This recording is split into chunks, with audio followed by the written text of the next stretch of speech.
안녕하세요. 저는 얼마 전에 보수적인 시댁과 이별에 성공한 40대 두 아이를 키우는 평범한 여자예요. 옛날 사람들은 보통 보수적이라고 하잖아요. 그런데 저희 시댁은 그것보다 더 심했어요. 남편은 3대 독자이고 시부는 남자는 하늘, 여자는 땅이라는 말을 밥보다 더 많이 했거든요. 이렇게 이야기하면 왜 그런 결혼을 했냐고들 해요. 그때는 시부보다 남편을 더 믿었기에 그런 선택을 했는데 그게 문제가 있었다는 걸 나중에 알게 됐죠.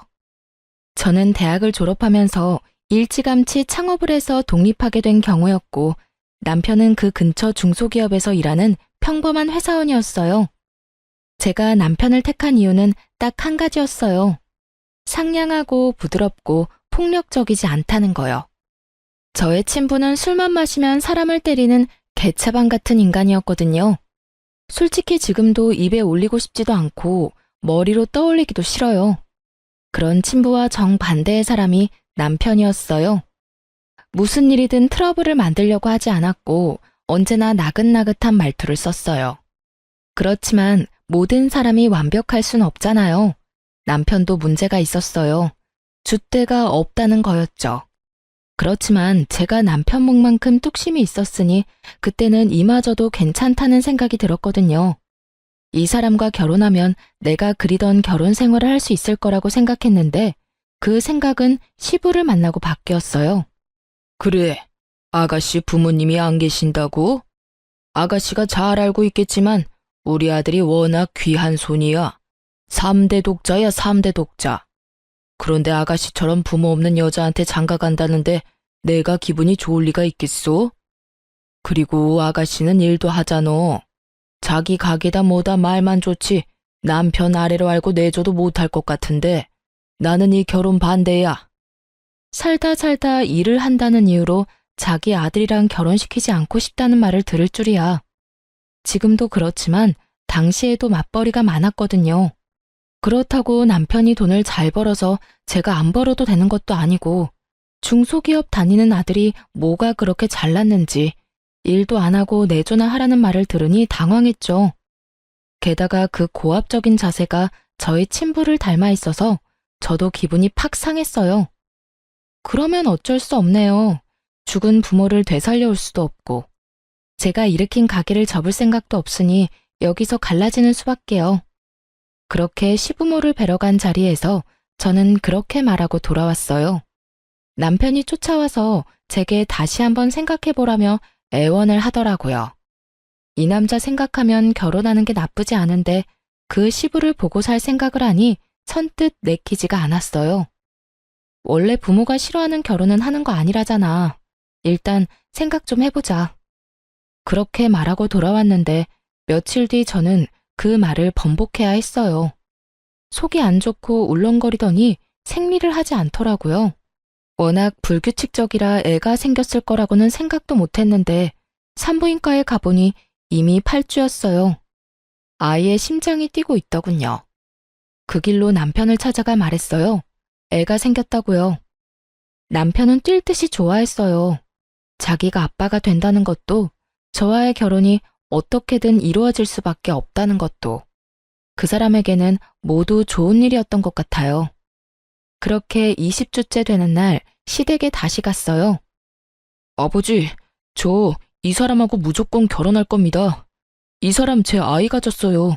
그것도 건강한 아들이에요. 제가 임신을 했다는 말에 시부의 눈이 동그래지더니 아들을 가졌다는 말에는 크게 한박웃음을 짓더군요. 아들? 진짜 아들 맞다고 하던? 네, 16주에 이미 아들인 거 확인했고 여기 오기 전에 한 번 더 확인했어요. 아들이 확실하답니다. 그러니까 저희 결혼 허락해 주세요. 제 손을 꼭 잡은 남편을 지그시 보던 시부가 고개를 끄덕이더군요. 손 귀한 집안의 아들을 먼저 안겨주다니 이 결혼을 허락 못할 것도 없지. 내가 저번에 그렇게 말한 건 너무 마음에 담아두지 말거라. 늙으면 이래저래 걱정이 많은 법이야. 안면몰수한 시부의 상냥한 척에 저도 웃는 척하며 말했죠. 네, 걱정하지 마세요. 마음에 담아두지는 않을 테니까요. 그래, 아가 너는 당분간 우리 손주 안 아프게 출산에만 힘쓰도록 해라. 혼인신고는 오늘 가서 하도록 하고. 그렇게 어렵사리 시부의 허락을 얻어 저희는 결혼에 골인할 수 있었어요. 아이만 생각하라며 일도 그만두길 원했던 시부였지만 제 뱃속에 아이가 있다 보니 크게 뭐라고 하지는 못하더라고요. 스트레스 받아서 애가 어떻게 될지 모른다고 얼마나 조심하는지. 그때가 제 결혼 기간 중 제일 스트레스 덜 받았던 때였을 거예요. 당시 제 가게는 안정적인 수입을 창출하고 있었고 돈도 꽤 벌고 있었어요. 남편 수입보다 더 많은 순수익을 벌어들였으니 생각보다 꽤 괜찮은 편에 속했죠. 그래서 가게를 그만둘 생각은 눈꼽만큼도 없었어요. 이걸 어떻게든 잘 키워서 돈을 더 벌어서 모아야겠다는 생각뿐이었죠. 아이를 낳았을 때도 아기 없고 가게에서 계산대를 지켰어요. 저 대신 일해줄 직원 한 명 뽑고 저는 아이를 안고 가게를 지켰어요. 장사하는 사람에게 육아휴직 같은 게 있을 리 없잖아요. 남편이 육아휴직을 쓸 수 있는 것도 아니어서 일도 육아도 모두 오로지 제 몫이었어요. 그래도 그게 힘들다고 생각한 적 없었어요. 아기는 아기대로 이쁘고 가게는 가게대로 좋았으니까요. 30대 중후반 치고는 건강했던 몸도 한몫하긴 했죠. 체력이 웬만한 여자들보다는 좋았으니까요. 그렇게 아이가 돌잔치를 할 무렵에는 어린이집을 보낼 생각으로 여기저기 알아보고 있었어요. 그런데 돌잔치하러 올라온 시부가 제게 그러더군요. 아가, 우리 손주 데리고 일주일에 3일 정도는 시댁에 내려오거라. 어차피 요새 일도 없을 거 아니냐. 아버님, 주말은 제가 시간이 없어요. 평일은 아기도 어린이집 가야 하고요. 어린이집이라는 이야기에 시부가 깜짝 놀라더군요. 또 이 어린애를 어린이집에 보낸다고? 1살밖에 안 된 애를? 정신이 있는 거냐? 우리 귀한 장손 어린이집 보냈다가 병이라도 올마오면 어떡하려고 그러냐? 그만둬. 그리고 너도 일 그만두고 애나 봐라. 그 가게 그것도 정리하고. 애비가 벌어오는 돈만으로도 충분해. 아버님, 무슨 걱정하시는 건지는 알겠는데요. 저희 맞벌이 아니면 생활비가 안 돼요. 애가 생겨서 돈 들 곳도 많은데 가게까지 없으면 정말로 저희 아무것도 못해요. 네가 아꼈으면 될 일이야. 아무렇게나 돈 펑펑 쓰니까 돈이 모자라다고 하지. 아껴서 필요한 데만 쓰면 돈이 왜 없겠어? 시부는 전혀 모르고 있더군요. 자기 아들이 얼마를 버는지. 그리고 며느리가 그보다 얼마나 더 많이 버는지도요. 그렇다고 시부 앞에서 남편 기죽이고 싶지는 않았어요.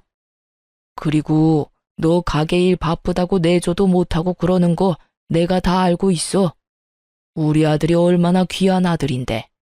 아침 저녁 꼬박꼬박 해먹이고 안 아프도록 집에는 신경 안 쓰도록 해줘야 한다고.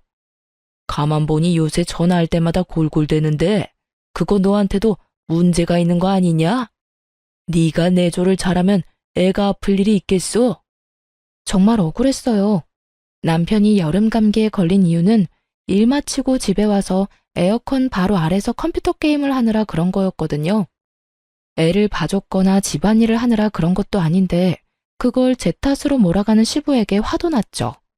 저는 시부의 그런 모습에 남편을 시부 옆에 세워두고 애 분유 먹여야 한다는 이유로 아이와 함께 밖으로 나갔어요. 시부 잔소리를 듣기 싫을 때마다 이런 방법으로 그 자리를 회피하곤 했어요. 시부는 제게 하루에 한 번 전화해서 일을 그만두라며 강요하기 시작했어요. 그 스트레스가 극에 달할 때쯤 시부에게서 연락이 뚝 끊겼어요. 왜인지는 모르겠지만 먼저 연락하고 싶지는 않았어요. 이대로 아무 연락 없었으면 좋겠다는 생각으로 오랜만에 편안한 마음으로 일을 하고 돌아왔는데 남편이 제게 잠깐 할 이야기가 있다고 하더군요. 왜 그래? 얼굴이 안 좋은데? 무슨 일 있어? 여보, 혹시 돈 좀 모아둔 거 있어? 이런 말하기 민망하긴 한데 돈 좀 빌려줄 수 있을까? 저와 남편은 통장을 합치지는 않았어요.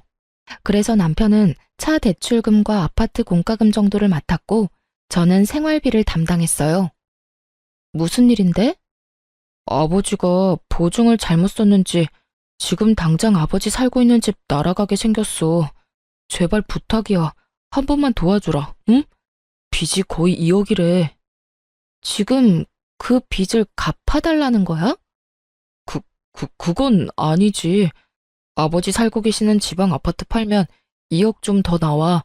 그걸로 빚 갚으면 살 곳이 없으시니까 집을 하나 해드렸으면 하는데 그거보다 싼 걸로. 사실 나는 우리 집으로 모셔도 되기는 한데 그건 당신이 싫잖아. 눈치를 보며 말하는 남편을 보며 저는 눈을 질끈 감았어요. 돈을 빌려주지 않으면 우리 집에서 그 꼴 보기 싫은 시부와 함께 살아야 한다는 생각에 머리가 지끈거리더군요. 아버님은 도대체 무슨 생각으로 보증을 선 거야? 빚 보증이 얼마나 무서운데. 그리고 당신은 모아둔 돈 없어? 미안. 나한테 한 1,000만 원 정도 있는데 그거라도 보탤게. 10년 넘게 같이 살며 고작 1,000만 원 모았다는 것도 열이 받았지만 시부가 친 사고에 비하면 화낼 일도 아니었죠. 그래서 제가 그랬죠. 도와줄게. 대신 집은 내 명의로 살 거야. 내가 돈 내는 거니까. 그걸로도 괜찮으면 도와줄게. 10년을 넘게 일하며 모아놓은 돈을 시부에게 써야 한다는 건 너무 아까웠지만 제 명의라면 남는 건 있을 거라 생각했어요. 그랬더니 남편이 너무 고마워하며 제 손을 꼭 잡더군요. 여보, 고마워. 아버지한테는 내가 이야기할게. 당신은 아무것도 안 해도 돼. 그렇게 남편은 좋은 소식을 시부에게 전하러 갔고 저는 속이 쓰려오는 걸 느꼈어요. 그래도 제가 해준 걸 알면 시부가 더 이상 제게 잔소리를 하지 않겠지 하는 생각도 했어요. 시부가 제게 빚을 지는 거나 다름없으니까요. 그렇게 시부가 아파트를 팔아 친구의 빚을 갚고 저는 그 사이에 봐두었던 2억짜리 집을 계약했어요. 그리고 새 집으로 이사 들어가는 날 모른 척하고 있기도 뭐해서 남편과 함께 이사를 도와주러 갔어요. 그런데 시부가 저를 보더니 또 잔소리를 하더군요. 너 여태 일하고 있어? 내가 일 그만두라고 하지 않았냐? 남의 손에 애 맡기는 게 그렇게 좋아? 나 같으면 걱정이 돼서 아무것도 못할 것 같은데. 맞벌이 무조건 해야 한다는 것도 거짓말이었지? 이거 봐라, 이 집. 네 남편이 해준 거야. 네 남편 능력이 이렇게 좋은데 뭐하러 일을 해? 당장 푼돈 버는 일 그만두고 아들 내줘나 해. 그리고 이참에 애나 하나 더 낳아라. 빚보증 잘못 써서 평생 일군 집 한 채 다 날린 시부가 집 사준 사람한테 푼돈 그만 벌고 애나 낳으라는 말을 들으니 순간 머리가 획 돌더라고요. 아버님, 말씀을 어떻게 그렇게 하세요? 이 집에 이사하게 된 게 누구 때문인지 잊지는 않으셨죠? 그리고 잘 모르시는 것 같은데 이 집 제 명의로 제 돈 주고 산 집이거든요? 한 번만 더 남편 내조해라 일 그만두라 말씀하시면 저 지금 당장 이 집 팔아버릴 거예요. 제 말에 시부가 깜짝 놀란 얼굴이 되더니 급기야 울그락불그락 씩씩대기 시작했어요. 애비야, 이게 다 무슨 말이냐?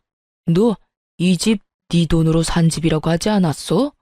그런데 애미가 왜 저런 소리를 하는 거야? 아버지, 그게요. 실은 저도 돈을 조금 보태기는 했어요. 그리고 제가 언제 제 돈이라고 했어요. 제가 모은 돈에 아내가 모은 돈 합해서 드리는 거라고 했잖아요. 네가 보탠 돈이 얼마야?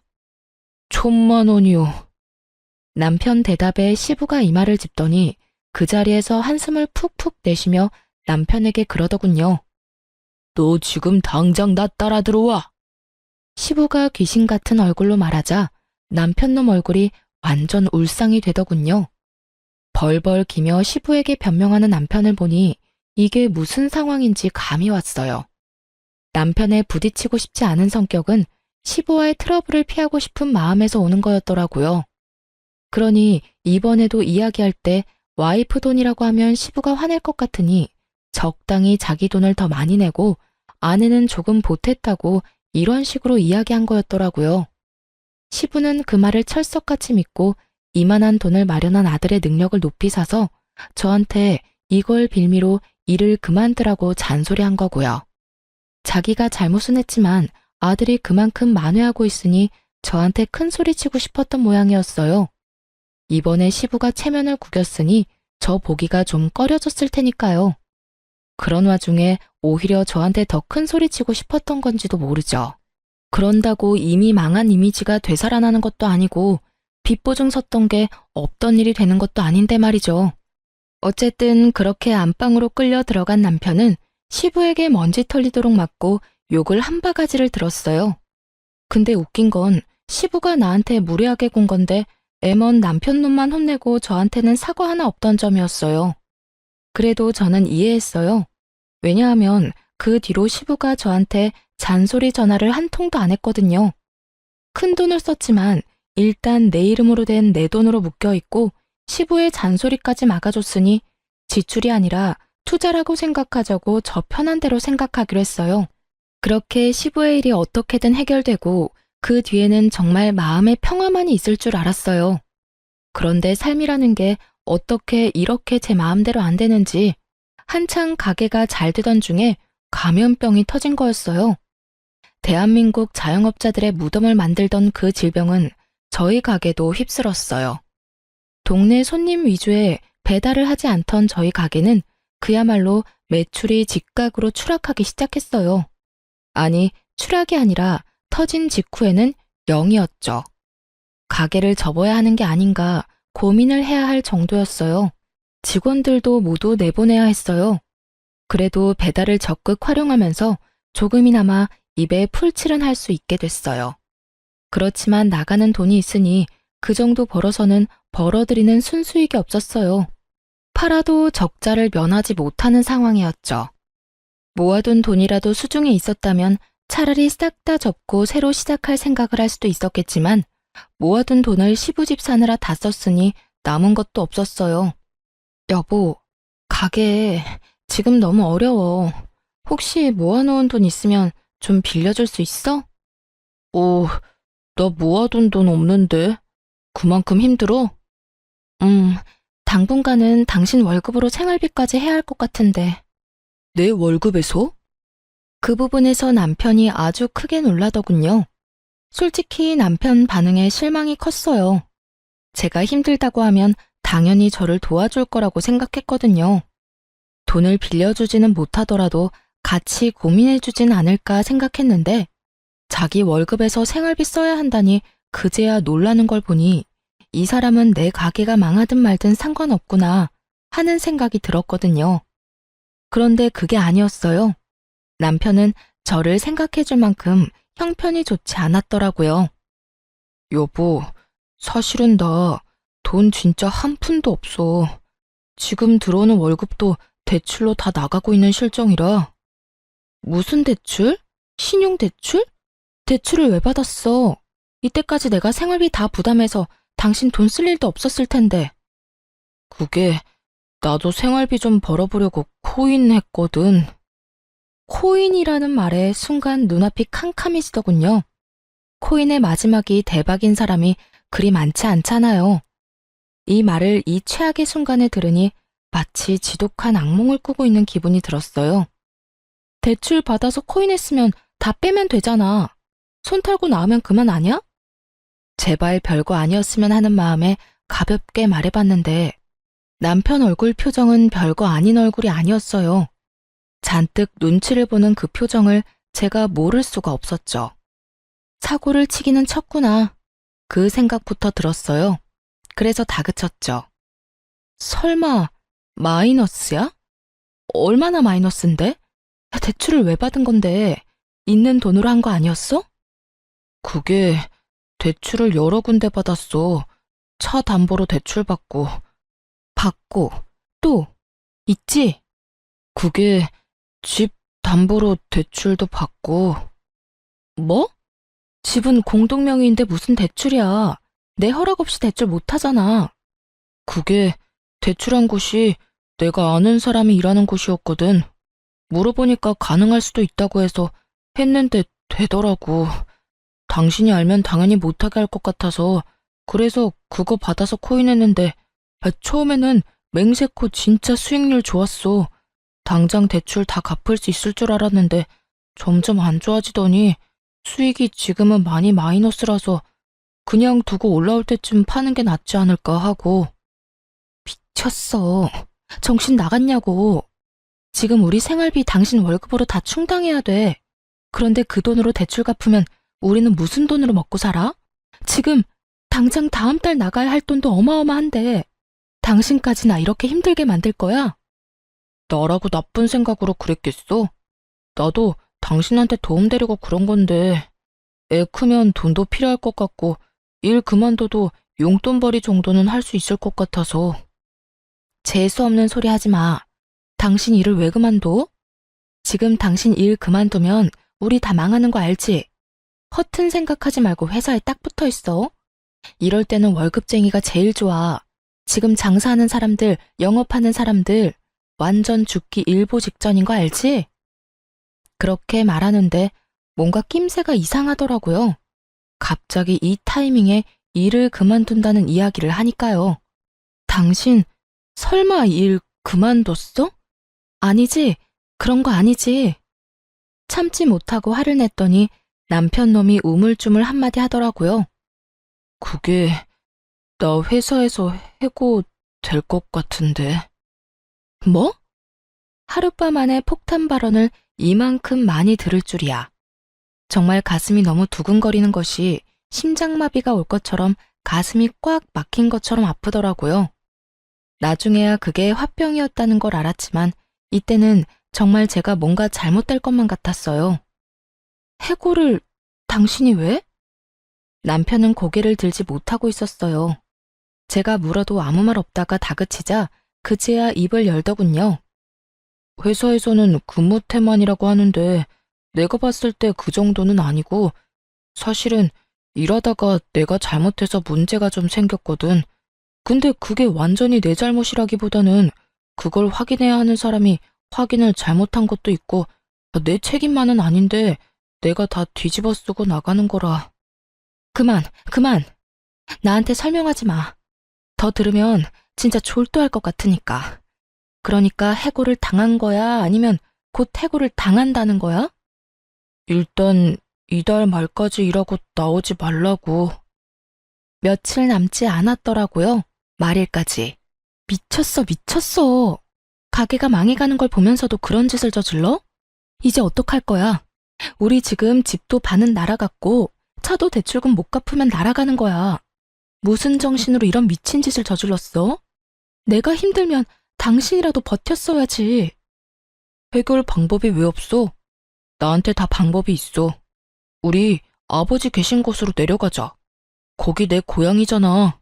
친구가 일자리 소개시켜준대. 지금보다 월급도 훨씬 괜찮고 우리 사는 집 팔고 나면 매매금의 반은 건질 수 있을 테니까 그걸로 자기 거기서 가게 하면 되고 살 곳은 어차피 아버지 집이 당신 명이니까 거기서 살면 되잖아. 나더러 지금 합가하라고 하는 거야?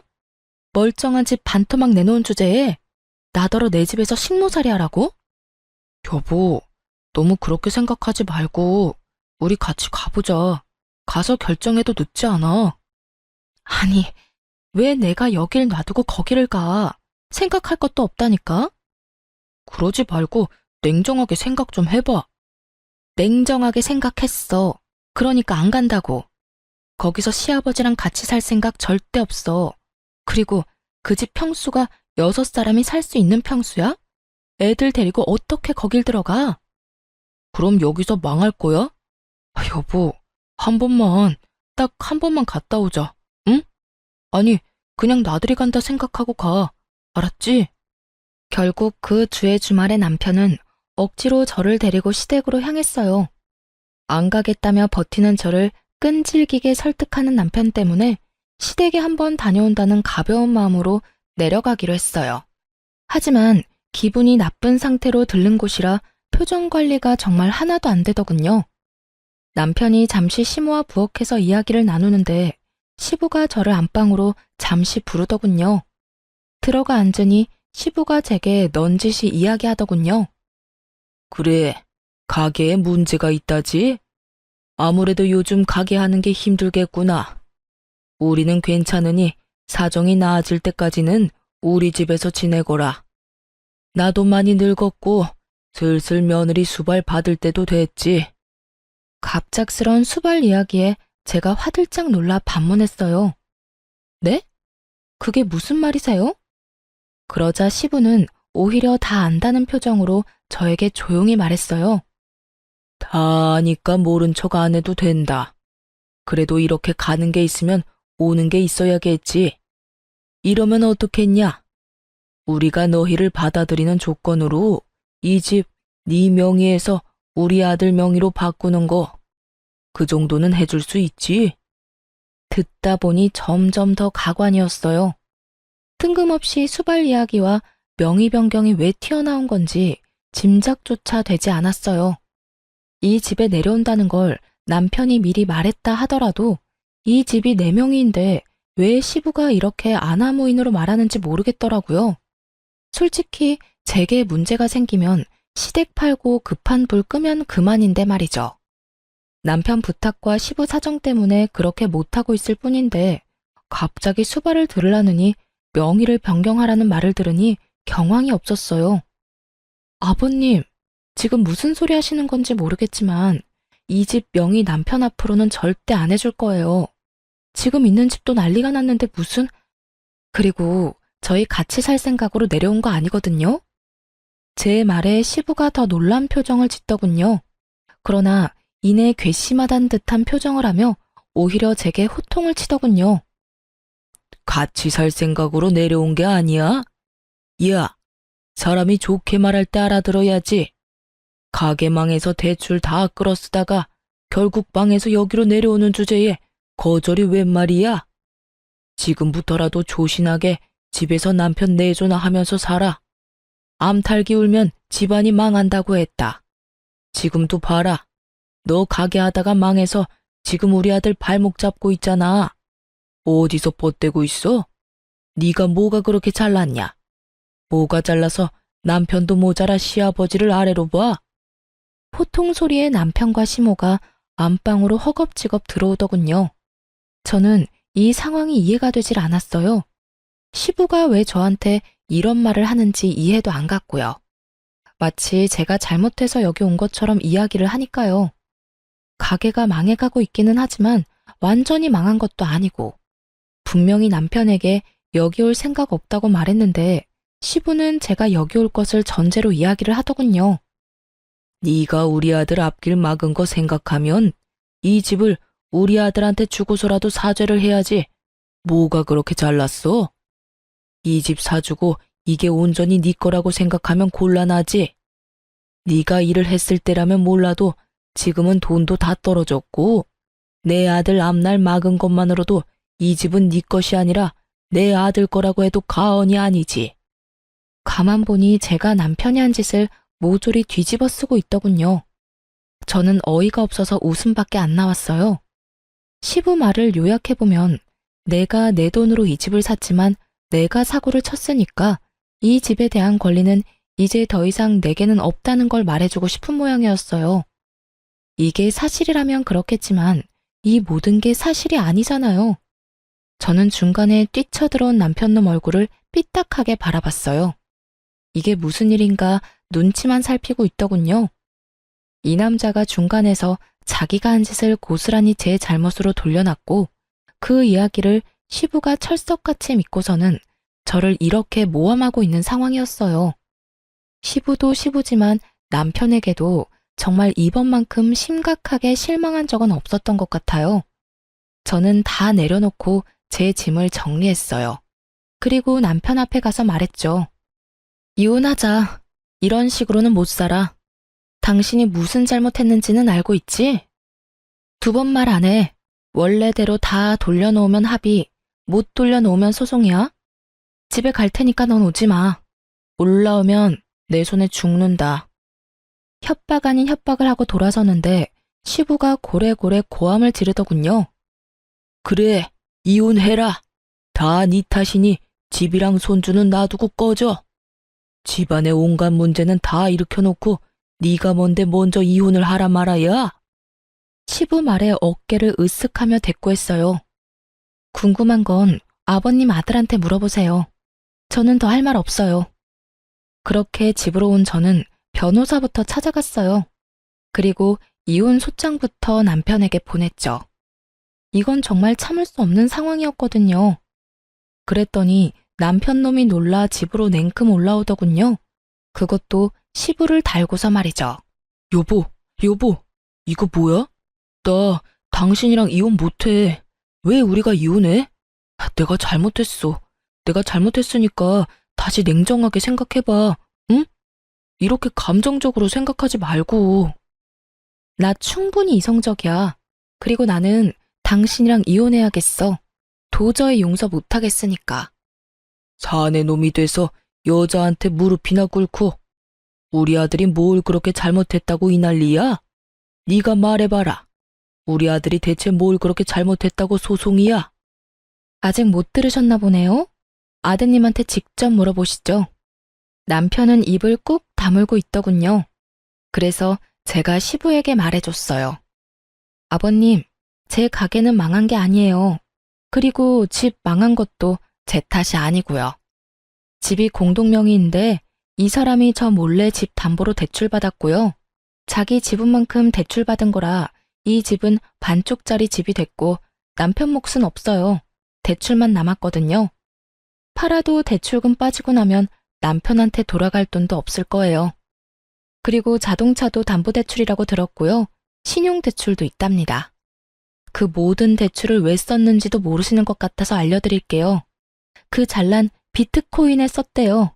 지금 수익은 마이너스고요. 그리고 마지막으로 회사에서 해고당했답니다. 근무 태만에 회사 일처리 잘못하는 바람에. 뭐라고? 이게 다 무슨 소리야? 망해간다는 제 가게요. 아버님이 사시는 그 집만 팔면 살릴 수 있어요. 그리고 지금 있는 집도 절반 날아간 것만큼 보충할 수 있고요. 그러니까 이혼하고 이 집 팔아버릴 거예요. 그래야 저놈 때문에 망해가는 집 일으켜 세울 수 있지 않겠어요? 야, 이게 다 무슨 소리야? 네가 진짜로 그런 짓을 했다고? 네가 우리 있는 곳으로 내려오는 거 다 네 마누라 잘못이라며? 마누라가 이것저것 대출 끌어다 써서 우리 집에 온다고 하지 않았어? 제 예상대로였어요. 남편놈은 시부에게 이 모든 상황에서 잘못은 와이프라고 거짓말을 했더라고요. 자기가 잘못했다는 이야기는 조금도 꺼내지 않고 아내의 잘못으로만 몰아가니 시부는 기세등등해서 자기 본심을 그대로 저한테 드러냈고요. 그때 본심을 숨기고 저한테 잘해줬다면 저도 모르게 시부에게 잘해줄 뻔했어요. 속으로 여전히 저렇게 정신 나간 생각하는지도 모르고 말이죠. 그런데 더 웃긴 건 남편 반응이었어요. 왜 때려요? 제가 왜 그런 말을 했겠어요? 제 잘못인 거 알았으면 아버지가 가만히 있었겠어요? 저한테 화내고 마누라 치마폭에 쌓여 산다고 또 혼내실 거였잖아요. 그리고 좋게 넘어갈 수도 있었던 거 아버지가 허튼 소리 하는 바람에 다 망한 거잖아요. 아버지가 공동명의니 수발을 들라느니 그런 말만 안 했어도 우리가 이혼하게 될 일은 없었다고요. 다 아버지 탓이에요. 아프다고요. 그만 때리세요. 이놈이, 너는 더 맞아야 해, 이놈아. 어디서 거짓말할 데가 없어서 아비한테 거짓말을 해. 그것 때문에 지금 내가 무슨 꼴을 당했는지 알기는 하는 거야? 몰라요. 그거 다 아버지가 한 거잖아요. 저한테 덮어씌울 생각하지 마세요. 정말 철이 없어도 이렇게 없을 수가. 10년 가까이 데리고 산 남편의 모습에서 제 첫째 아들의 모습이 보인 건 착각이었을까요? 아들은 애라서 그렇다존 치지만 이 남자는 이 나이 먹도록 철은 어디로 빼돌렸을까요? 한바탕 남편놈 등짝을 두들겨 패던 시부가 힘이 빠진 듯 후회 가득한 표정으로 제게 묻더군요. 아가, 정말로 그 집 팔 생각이냐? 네, 당연히 팔 거예요. 그 집을 팔아야 집도 살리고 가게도 살릴 수 있거든요. 어떻게 하면 안 팔고 우리가 살 수 있도록 해줄 수 있겠냐? 나는 정말로 몰랐다. 아들이 이런 짓을 저질렀다는 줄은. 그리고 나한테 그런 거짓말 할 줄도 몰랐어. 이게 내 잘못은 아니지 않냐? 남편이 거짓말한 건 아버님 잘못이 아니죠. 그런데 그 거짓말에 휘둘린 건 아버님이잖아요. 설사 제가 정말로 그런 짓을 저질렀다 하더라도 가족이면 어떻게 된 일인지 괜찮은 건지 먼저 물어봐야 정상 아닌가요? 어쩔 수 없는 상황이었어요. 장사하는 사람들 모두가 힘든 상황이었다고요. 도움 같은 거 바라지도 않아요. 그냥 괜찮냐 한마디만 했었더라도 이렇게 화가 나고 열받지는 않았을 거예요. 오히려 아버님한테 더 잘하려고 했겠죠. 그런데 제 가게 망해간다는 말하면서 아버님이 저한테 뭘 요구하셨는지 기억하시죠? 수발도 들고 집도 남편 명의로 해달라고 요구했잖아요. 겨우겨우 살아난 사람한테 다시 죽으라고 하는 것과 뭐가 다르나요? 아버님이 하신 행동이 그런 행동이에요. 그리고 그게 진심이었으니 더 용서 못하는 거고요. 그건 진심이 아니었어. 네가 아니라 우리 아들이 그런 짓을 저질렀다는 걸 알았다면 아들을 혼냈을 거다. 그러니까 이렇게 된 건 내 탓이 아니야. 제 말에 시부가 눈을 질끈 감으며 망연자실한 표정으로 열심히 현실 도피를 하더군요. 시부가 말을 끊자 이번에는 눈치만 살살 보던 남편놈이 제 손을 꼭 붙잡으며 말하더군요. 여보, 나 진짜로 반성하고 있어. 그러니까 이혼만은 제발 봐줘. 아니, 이혼하더라도 아버지 살고 있는 집만은 그냥 놔둬주면 안 될까? 우리 식구들 지금 당장 갈 곳도 없어. 이 일의 시작이 뭔지 몰라? 아버님이 빚 보증 잘못 써주는 바람에 이렇게 됐잖아. 그러니까 그 친구분 찾아가서 돈을 받든지 그 집에 어거지로 끼어 살든지 그건 당신 마음대로 해. 그 사람한테 이야기해야지 나한테 이야기해봐야 소용없어. 나는 당신하고 잘해볼 생각이 놀랍게도 전혀 없거든. 아버님도 아버님이지만 솔직히 이번에는 당신한테 더 실망이야. 너야말로 진짜 나쁜 놈이야. 그리고 그 집 나 몰래 대출받은 것도 정말 배신감 너무 느꼈고. 그러니까 앞으로 찾아오지도 말고 이렇게 구차하게 매달리지도 마. 당신 얼굴 보면 있는 정도 다 떨어지니까. 여보, 나 진짜로 직장도 잃고 자식들도 잃고 당신까지 잃으면 아무것도 남는 게 없어. 내가 불쌍하지도 않아? 다시 한 번만 생각해줘. 직장은 당신 고향에서 다닌다며. 친구가 소개해줬다고 하지 않았어? 그리고 당신이 왜 불쌍해? 이렇게 일을 크게 만든 게 모두 당신 때문인데 뭐가 불쌍해? 그게 소개시켜준다는 것도 다 거짓말이었어. 집이랑 가게 다 팔고 오면 돈이 좀 남으니까. 그 돈으로 여기서 당신 장사하고 나도 장사하는 거 도울 생각이었어. 그런데 일이 이렇게 될 줄은 몰랐지. 아버지가 그런 말도 안 되는 요구할 줄 정말 나는 몰랐어. 아버지하고 전혀 그런 이야기 한 적도 없고. 그래, 아버님이 그런 말 한 거는 아버님하고 이야기해야 하는 게 맞지. 그러니까 당신이 저지른 짓을 모조리 내가 잘못했다고 뒤집어 씌운 거에 대해서는 너랑 이야기해야 하는 거지. 솔직히 평생을 살면서 이렇게까지 인간에게 실망해 본 적이 처음이거든? 그러니까 딱 한 가지만 물어볼게. 도대체 무슨 생각으로 다 내가 잘못한 거라고 말하고 다닌 거야? 내가 싫었어? 같이 살기 싫었니? 그러면 그냥 이야기를 하지 그랬어. 조용히 이혼해줬을 텐데 꼭 이렇게 사건을 만들어서 시끄럽게 해야 했어? 여보, 내 의도는 정말로 그런 게 아니었고 모든 게 오해였잖아. 풀면 다 해결될 수 있는 오해. 오해는 무슨? 이런 게 뭔 줄 알아? 다 알고 엿먹인 거야. 당신이 나한테. 그리고 오해? 오해라고 하기에는 너무 의도가 뻔하지 않아? 얼렁뚱땅 넘어가려고 생각하지 마. 나는 이제 당신이 그 어떤 말을 해도 믿지를 못해. 믿을 생각도 없고. 한바탕 퍼붓고 나니 속이 정말 시원하더군요. 게다가 시부가 보는 앞에서 다 퍼부으니 정말 너무너무 홀가분했어요. 시부와 남편의 그 절망스러운 표정과 정반대로 저는 편안한 표정을 짓게 됐으니까요. 그렇게 남편과 저는 이혼을 하게 됐어요. 이 모든 사태를 원상태로 돌릴 수 없었던 남편놈은 당연히 소송에서 불리할 수밖에 없었고 결국 양육권, 친권, 위자료도 모두 제게 유리하게 소송이 끝났어요. 전 남편은 집안 경제를 파탄냈다는 것이 크게 먹혀 들어가서 위자료 책정에 큰 도움이 됐어요. 시부와 남편이 사는 그 집도 팔려고 했는데 나올 생각을 안 하고 뻔뻔하게 버티더라고요.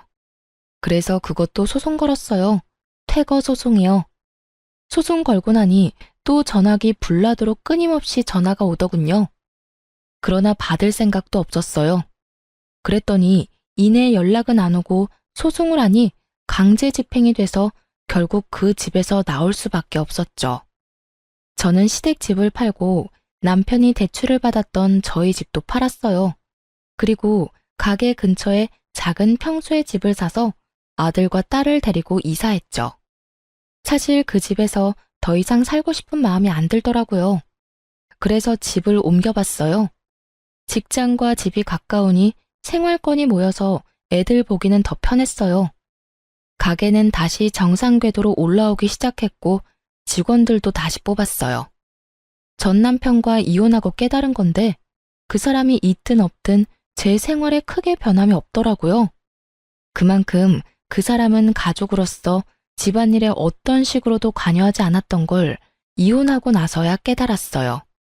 그렇게 일하고 아이들 키우느라 바쁘게 보내면서 전 남편과 시부가 어떻게 지내는지는 알 시간도 없었어요. 그런데 하루는 가게에 찾아온 의외의 손님에게서 그 사람들 소식을 들을 수 있었어요. 그 손님은 바로 전 시어머니였어요. 시모와는 좋은 사이도 그렇다고 나쁜 사이도 아니었어요.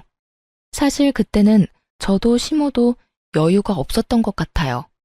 시모는 시부의 등살에 밀려 입도 뻥끗 못하고 죽어 지냈고 저는 저대로 시부가 싫어 시댁에 자주 들리지 않으니 시모와 대화를 나눌 시간도 없었고요.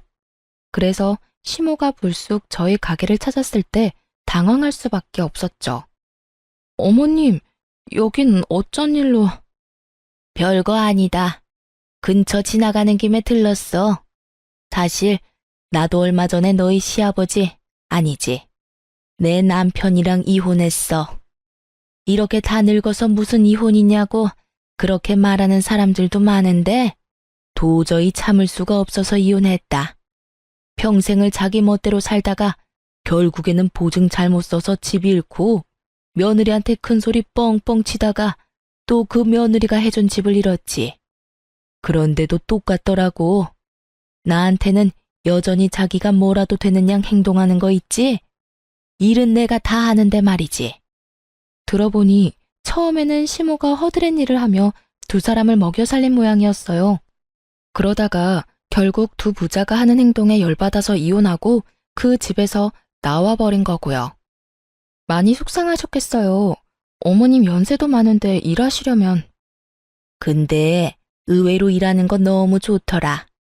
내 돈 벌어서 눈치 안 보고 내 돈 쓰는 거 너무너무 기분 좋았어. 여태껏 남편 등살에 바깥일이라고는 못 해보고 살았거든. 매번 남편이 주는 돈으로 아껴가며 생활하고 모자라면 친정에 빌려 쓰고 돈 생기면 갚고 그런 생활을 오랫동안 해왔어. 그러다 보니 돈을 쓸 때마다 눈치가 보이더라고. 근데 이제 그런 거 없이 원하는 대로 쓸 수 있으니까 너무 좋았지. 그럼 어머님은 아예 따로 사시는 건가요? 그래. 속 답답해서 같이 못 살겠더라고. 자식놈은 대출도 못 갚으면서 집안에서 탱자탱자 놀기 바쁘고 남편놈은 예전처럼 어디 가서 거물 흉내 내고 싶어서 환장을 했지. 그런데 집도 없고 돈도 없는데 흉내를 내고 싶어도 안 되는 거야. 얼마 전에는 아무것도 없어서 기초생활수급자 신청까지 했어. 그것도 나한테 시키더라. 동네 소문난다고. 겨우겨우 얻은 월세방인데 동네 창피해서 못 살겠다고. 다른 동네 가자면서 떼를 쓰는 통에 아들놈이 데리고 이사 갔다고 하더구나. 그 인간은 여전히 정신 못 차렸어. 그래도 아들놈은 정신이 돌아왔는지 인력사무소 다닌다고 연락 왔었어. 멀쩡한 직장 그대로 계속 다녔으면 이런 힘든 일 할 일은 없었을 거 아니냐. 그 생각만 하면 참, 우리 아들놈도 자기 무덤 열심히 판 거지. 너처럼 돈도 잘 벌고 자식들한테도 잘하고 시부모한테도 잘한 사람이 어딨다고 그런 모자란 짓을 해서 이혼을 당해? 나 같아도 이혼이지. 내 자식인데도 이렇게 미운 거 보면 지 아버지랑 똑 닮아서 그런가 봐. 씁쓸하게 웃으며 말하는 시모를 보니 두 사람이 잘 못 지내고 있는 것만은 확실해 보였어요. 동네에서 떵떵거리며 3대 독자인 걸 무슨 벼슬쯤으로 생각하며 살던 두 부자가 나란히 빚 보증과 코인으로 집안을 말아먹었잖아요. 어디 가서 칭찬받을 짓은 절대 아니고 자랑할 짓도 아니죠. 게다가 여자를 비하하는 시부와 여자에게 빌부터 편하게 살려는 전 남편은 행동은 다르지만 정말 똑같은 것 같아요. 바로 여자를 편한 도구쯤으로 취급한다는 점에서요. 두 사람의 일에 크게 관심이 없었지만 이렇게 전해 듣고 보니 생각보다 형편없어서 역시 사람은 뿌린 대로 거두는가 보다 하는 생각이 들었어요. 특히 시부와 시모가 이혼까지 하게 될 줄은 상상도 못했거든요. 하지만 시부의 헛짓거리에 결국 곁에 있던 사람들이 모두 떨어져 나갈 수밖에 없었죠. 제가 키우는 아이들이 저런 사람들처럼 되지 않도록 최선을 다해 키워야겠다는 다짐을 하게 된 날이었어요. 시부가 마음을 곱게 썼으면 말이죠. 늙어서도 대접받으며 살았을 거예요. 모든 사람들이 그렇듯 좋은 사람에게는 정말로 좋은 대접을 해주고 싶으니까요. 하지만 악독하게 마음을 쓰니 결국은 끝이 좋지 못한 거예요. 자기 팔자 자기가 꼬았다는 거죠. 저도 잊고 살려고 하고 있었는데 우연히 시모를 만나고서 기억이 촘촘히 떠오르더군요. 이런 시부모가 아직도 있나 하는 생각으로 제 사연을 써봤는데 어떠셨나요? 쓰다 보니 길어졌네요. 지금까지 저와 함께 해주셔서 감사합니다.